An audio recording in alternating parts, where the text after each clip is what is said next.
সুপ্রিয় দর্শক, আসসালামু আলাইকুম। ক্যামেরার সামনে দাঁড়িয়ে আছে অসহায় একটি বোন, শুনবো তারই জীবনের গল্প। আপু, আসসালামু আলাইকুম। জি, ওয়ালাইকুম আসসালাম আপু। আপু, আপনার নাম? আমার নাম সুলতানা। বয়স কত? আমার বয়স 25। বাসা কোথায়? ময়মনসিংহ। লেখাপড়া কতটুকু করেছেন? 5 পর্যন্ত আপু। পরিবারে কে কে আছে? আমার বাবা নেই, শুধু মা আছে, প্যারালাইজ। আপনাদের পরিবারটা চলে কিভাবে? সরকারি ভাবে আমি একটা সেলাই মেশিন শিখছিলাম কাজ, সেই সেলাই মেশিন একটা কিনে সেটা দিয়েই চালাই। এখন মূলত বোন এখানে কেন আসা, যেহেতু আপনার বাবা নেই?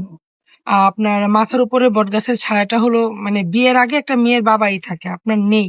তো এখন কিভাবে চলেন বা এখানে কেন এসেছেন যদি একটু বলতেন। আসলে সরকারি ভাবে কাজ শিখার পরে তো একটা সেলাই মেশিন কিনে চালাচ্ছে, তো টুকিটাকি ভাবে মার ওষুধ কিনতে চলে যায়।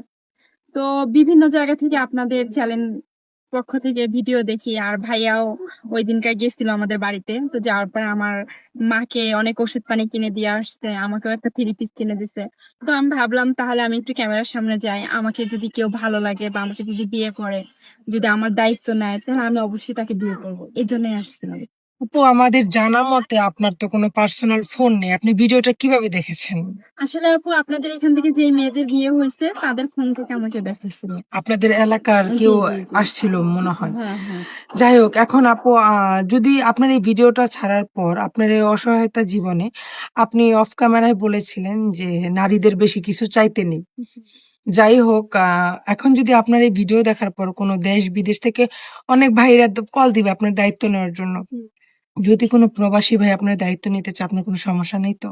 না, যদি কোনো প্রবাসী ভাই বা তার বাচ্চা আছে, বউ নাই, বা বউ ছেড়ে দিছে, 4-5টা বাচ্চা আছে, যদি আমার মার এবং আমার দায়িত্ব নেয়, বা যদি বলে যে না তোমার মার দায়িত্ব নেবো না, শুধু আমি তোমার দায়িত্ব নেব, তাহলে আমার মাকে প্রত্যেক মাসে মাসে যদি একটু খরচাপাতি দেয় তাহলেও চলবে, আমি এরকম লোক পাইলেও বিয়ে করবো।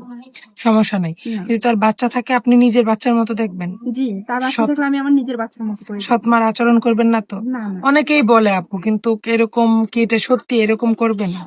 না আপু, আমি কখনো করবো না, কারণ আমি যে কষ্টগুলো পাইছি, আমি যে কষ্টের মাঝে চলতেছি, যে কষ্ট বুঝতেছি, আমি চাইবো না যে যাকে আমি বিয়ে করব, যে আমার হাজবেন্ড হবে, তার বাচ্চাদেরকে আমি এইভাবে জীবন নষ্ট করতে।